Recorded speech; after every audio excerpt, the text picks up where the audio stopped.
Next chapter है rotating anode x-ray tube. देखो stationery anode x-ray tube हमने पढ़ा अभी, इसके अंदर टंगस्टन डिस्क लगी हुई थी और इसके अंदर एक ही जगह पर बहुत सारी एनर्जी क्या हो रही थी का उत्पादन हो रहा था, बहुत ज्यादा एनर्जी का। तो इस एनर्जी को यहाँ पे बार बार रिपीटिंग एक्सपोजर लोगे तो एक ही जगह पर खूब सारी एनर्जी बार बार आएगी तो उससे क्या होता है, टारगेट सरफेस पे रफनिंग और पिटिंग हो जाती है, उससे जल्दी इसकी खराब होने की संभावना हो जाती है। तो उसके लिए हम क्या करते हैं, इसके लिए हमने एक नया एक तरह का एनोड डिजाइन किया है, इसे हम बोलते हैं रोटेटिंग एनोड। जो इसमें क्या होता है, एनोड एक मूविंग पार्ट होता है। तो रोटेटिंग एनोड एक्स-रे ट्यूब में रोटेटिंग एनोड लेने का सबसे मेन पर्पज क्या होता है कि सबसे मेन पर्पज ये होता है कि जो हीट जो जनरेट हो रही है उस हीट को हम एक बहुत ही बड़े हिस्से लार्ज एरिया के ऊपर उसको हम फैला दें। उसको क्या करते हैं, एक लार्ज एरिया के ऊपर हम फैला दें। जो क्या होता है, एक टंगस्टन की डिस्क होती है। तो रोटेटिंग एनोड में क्या होता है, एक टंगस्टन की ये डिस्क होती है। जैसे ये डिस्क मैं इसको फ्रंट से बना रहा हूं, ये क्या होगी, एक टंगस्टन की डिस्क होगी। इस डिस्क के किनारों पर हम क्या करते हैं, इस पूरे जो इलेक्ट्रॉन की बॉम्बार्डिंग होती है, इस बॉम्बार्डिंग को हम फैला देते हैं। कैसे फैला देते हैं, ये एक फिलामेंट हो गया, इस फिलामेंट से ये इलेक्ट्रॉन निकलेंगे और इलेक्ट्रॉन निकल के आपके इस एनोड की इतनी सतह के ऊपर गिरेगा और ये एनोड क्या होता है, ये एनोड रोटेट हो रहा है। तो रोटेट हो रहा है तो पूरे एक्सपोजर के दौरान कभी भी एक निश्चित पॉइंट पर लगातार इलेक्ट्रॉन्स आकर स्ट्राइक नहीं करेंगे। क्यों नहीं करेंगे, क्योंकि इलेक्ट्रॉन्स तो फिलामेंट फिक्स अपनी जगह पर, एक जगह पर इलेक्ट्रॉन निकल रहे हैं, लेकिन एनोड उसके चारों उसकी जगह अपनी एक्सिस पे क्या कर रहा है, रोटेट कर रहा है। इसलिए इस पॉइंट पर ये पॉइंट कभी भी फिक्स नहीं होगा, ये पॉइंट क्या होगा, रोटेट चेंज होता रहेगा। यानी सारे इलेक्ट्रॉन आपके क्या होंगे, इस डिस्क के जो इसकी पेरिफेरी है या इसकी परिधि के ऊपर आकर पूरे अमाउंट पर फैल जाएंगे। तो हीट का प्रोडक्शन भी क्या होगा, इस डिस्क के किनारों पर ही होगा, पूरे के ऊपर होगा। और यहाँ पे क्या हो रहा था, यहाँ पे मैं अगर फ्रंट से आपको दिखाऊं फोकल स्पॉट, तो फोकल स्पॉट ये था।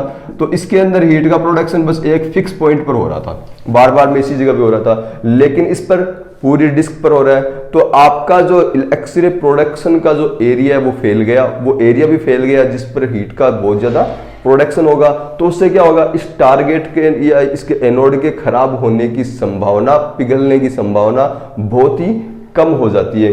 तो रोटेटिंग एनोड प्रिंसिपल का सबसे मुख्य उपयोग क्या था कि जो उत्पादित होने वाली एनर्जी है उस एनर्जी को एक बहुत बड़े एरिया पर फैलाने के लिए।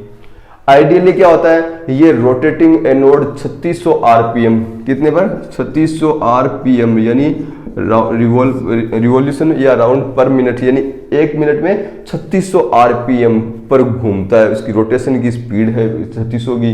लेकिन जो एक्स-रे ट्यूब रोटेट करती है तो कई प्रॉब्लम्स होती है, जैसे मैकेनिकल फ्रिक्शन हो गया, इनर्शिया हो गया। इनके कारण से क्या होता है, 3600 आरपीएम की स्पीड लगभग प्राप्त नहीं हो पाती है, लगभग 3000 आरपीएम की स्पीड हमें मिल जाती है, जो कि सफिशिएंट है एक्स-रे प्रोडक्शन के लिए। इस पर एक्स-रे प्रोडक्शन हम इसके ऊपर कर सकते हैं, इस स्पीड के ऊपर हम लाइन फोकस प्रिंसिपल को काम में हम ले सकते हैं। जबकि आजकल तो और भी एडवांस मशीनें आ गई हैं, एक्स-रे ट्यूब आ गई हैं, जिनमें 10,000 आरपीएम तक की स्पीड भी हमें मिल जाती है इस चीज के लिए।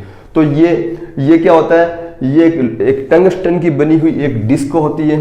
ये क्या होती है, टंगस्टन की बनी हुई डिस्क होती है, जिसका डायमीटर होता है 2 to 3 सेंटीमीटर होता है। ये छोटी डिस्क होती है, उसका डायमीटर क्या होता है, 2 से 3 सेंटीमीटर का इसका डायमीटर होता है। और इसका किनारा क्या होता है, झुका होता है, इसको बिवेल्ड एज बोलते हैं। क्या बोलते हैं,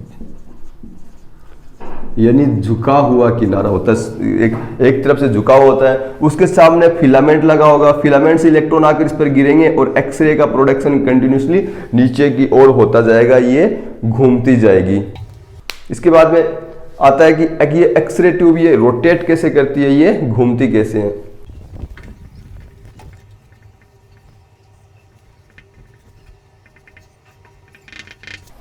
देखो इसके बाद में कि ये जो रोटेटिंग एनोड का है ये घूमता कैसे है। ये मैंने आपको बताया, ये टंगस्टन की डिस्क होती है, इस डिस्क के पीछे ये एक स्टेम होता है। ये टंगस्टन की डिस्क होती है, ये इसमें स्टेम लगा होता है। एक्सरे ट्यूब का जो रोटेटिंग एनोड होता है, इसे रोटेट करने के लिए एक स्टार्टर कॉइल होती है। ये स्टार्टर कॉइल, इसकी जो ग्लास एनवलप होती है, इस ग्लास एनवलप के नेक के बाहर लिपटी रहती है। जैसे ये एक्सरे ट्यूब की ये नेक हो गई, यहाँ पे ये एनोड हो गया। तो स्टार्टर कॉइल क्या होती है, इसके यहाँ पे इस तरह से कॉपर की बनी हुई कॉइल होती है जो इसकी नेक के चारों तरफ लिपटी हुई होती है।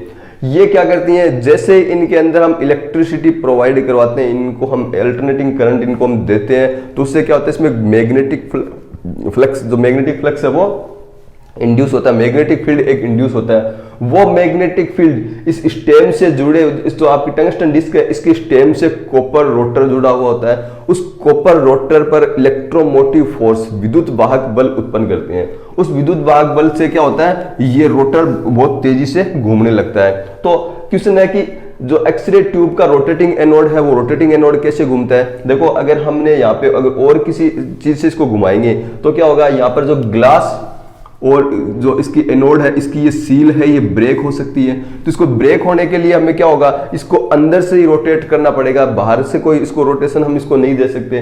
तो इसके लिए क्या करते हैं, हम इसके लिए फोर्स उत्पन्न करते हैं, एक मैग्नेटिक फील्ड के जरिए फोर्स उत्पन्न करते हैं जो अंदर इस कॉपर रोटर को रोटेट करे। तो इसके लिए क्या करते हैं, हम स्टार्टर कॉइल लगाते हैं, इसकी नेक के ऊपर कॉपर की जो कॉइल होती है उनको लपेट देते हैं। उनमें जब इलेक्ट्रिक फील्ड, इलेक्ट्रिसिटी प्रोवाइड करवाएंगे तो उससे क्या होगा, एक मैग्नेटिक फील्ड या इलेक्ट्रोमैग्नेट मोटिव फोर्स, जिसके विद्युत वाहक बल कहते हैं, वो इस रोटर के अंदर, कॉपर रोटर के अंदर उत्पन्न होता है। वो कॉपर रोटर इसे इतनी एनर्जी देता है कि ये बहुत तेज स्पीड से ये घूमने लग जाता है। अब घूमने वाली स्ट्रक्चर होगी तो वहां पर बॉल बियरिंग्स भी बहुत जरूरी होंगे। तो यहाँ पर क्या होते हैं, इस रोटर के ऊपर इसको घुमाने के लिए क्या करते हैं, बियरिंग्स भी लगाए जाते हैं, जिससे ये बहुत तेजी से अंदर घूमते हैं। बियरिंग्स होंगे तो इन्हें लुब्रिकेशन भी इनका जरूरी होगा, इनको लुब्रिकेंट भी करना पड़ेगा। तो हम यहाँ पर लिक्विड लुब्रिकेंट, जैसे हम और चीजों में लेते हैं, मोबिल ऑयल वगैरह लेते हैं, वो हम काम में नहीं ले सकते, क्योंकि लिक्विड होगा, ऑयल होगा, वो गर्म होकर वेपोराइज होगा। आपको पता है यहाँ पर हीट प्रोडक्शन होगा बहुत ज्यादा, तो ये पूरी असेंबली एक्सरे ट्यूब भी गर्म होगी। तो यहाँ पर लिक्विड अगर आप लुब्रिकेंट काम में लोगे तो वो वेपोराइज होकर क्या होगा, इससे इसका वैक्यूम डिस्ट्रॉय हो जाएगा और एक्सरे ट्यूब खराब हो सकती है। हम ड्राई लुब्रिकेंट, जैसे ग्रेफाइट पाउडर होता है, वो भी हम काम में नहीं ले सकते, क्योंकि ग्रेफाइट को अगर लुब्रिकेंट के रूप में काम में लोगे तो वो बियरिंग से धीरे धीरे वो घिस जाएगा, बियर ऑफ हो जाएगा, यानी घिस घिस के उसका पाउडर बन जाएगा। और वो पाउडर भी क्या करेगा, अंदर इसके अंदर उड़ेगा, तो उससे क्या होगा, इसका वैक्यूम डिस्ट्रॉय हो जाएगा।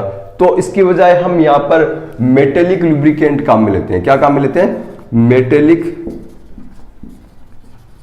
लुब्रिकेंट काम में लेते हैं। मेटेलिक लुब्रिकेंट जैसे सिल्वर या चांदी, सिल्वर मेटल होता है, उसे हम लुब्रिकेंट के काम में लेते हैं। ये एक सॉफ्ट मेटल होती है जिसे इनके बीच में लुब्रिकेंट के रूप में अपने उपयोग में लिया जा सकता है। इसके अलावा देखो, जो आपकी स्टेशनरी एनोड एक्सरे ट्यूब थी, स्टेशनरी एनोड एक्सरे ट्यूब के अंदर, उसके अंदर जो एनर्जी जो का मेन जो मतलब एक्सरे ट्यूब से बाहर निकल रही थी, उसको मेन बाहर निकालने का सोर्स क्या था, उसका सोर्स था कंडक्शन। वो कॉपर ब्लॉक से ही बाहर होकर आती थी, कंडक्शन था। और उसके अलावा क्या था, रेडिएशन के जरिए बाहर आती थी। तो मेनली सोर्स उसमें कंडक्शन और कन्वेक्शन का था, यानी ब्लॉक के जरिए ही वो बाहर आ जाती थी।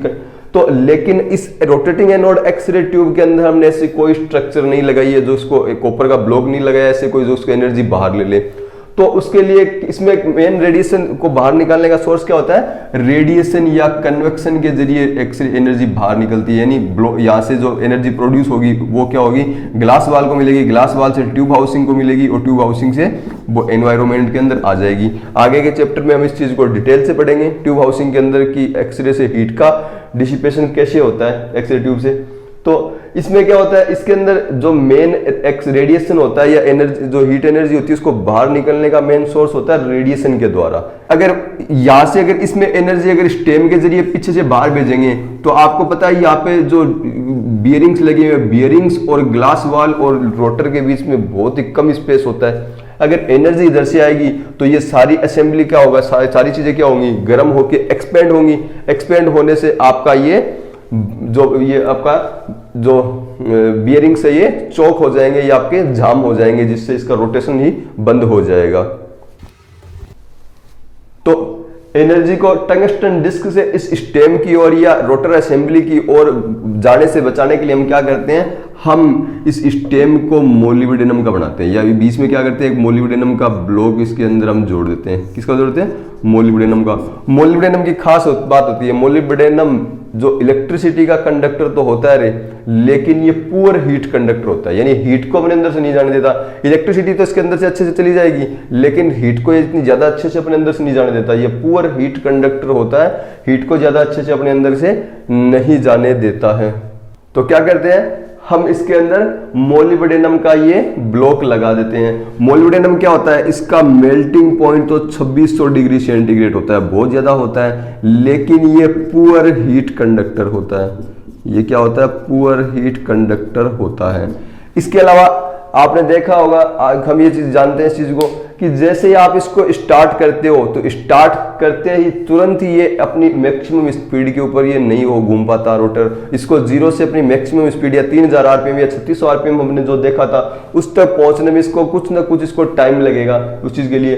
तो इसका इनर्शिया भी इसको घुमाने के अंदर एक प्रॉब्लम होता है। अगर आपने इसको बड़ा ले लिया, ज्यादा बड़ा ले लिया, टंगस्टन डिस्क को, स्टेम को ज्यादा हेवी ले लिया, भारी ले लिया, तो इसको अपनी मैक्सिमम स्पीड प्राप्त करने में ज्यादा टाइम लगेगा। तो उसके लिए हम क्या करते हैं, हम इस स्टेम को कोशिश करते हैं कि जितना छोटा रखा जा सके उतना इसको छोटा रखने की। हम लगभग छोटा सा स्टेम इसके पीछे इसके ऊपर रखते हैं, जिससे क्या होगा, इनर्शिया कम प्रॉब्लम करेगा। फिर भी हम जितना छोटा ले सकते उतना छोटा लेने के बाद भी, स्टेम छोटा लेने के बाद भी क्या होगा, इसमें थोड़ा सा शॉर्ट डिले होगा। किस चीज का, कि आपने एक्सपोजर के लिए बटन दबाया और आपको एनोड एक मैक्सिमम स्पीड पर रोटेट करते हुए मिले। इसके अंदर क्या होगा, इसको मैक्सिमम स्पीड पर रोटेट करने में थोड़ा टाइम लगता है। इसीलिए आपने देखा होगा जब एक्सरे ट्यूब आप ऑन करते हो, फर्स्ट स्विच ऑन करते हो, अगर पूरा दोनों स्विच पूरे एक साथ दबा देते हो तो भी एक्सपोजर थोड़ी देर बाद में स्टार्ट होता है। क्यों होता है? क्योंकि इसके अंदर एक सेफ्टी सर्किट इंट्रोड्यूस होता है। इसके अंदर क्या होता है, एक सेफ्टी सर्किट लगा हुआ होता है। वो सर्किट तब तक एक्सपोजर नहीं होने देगा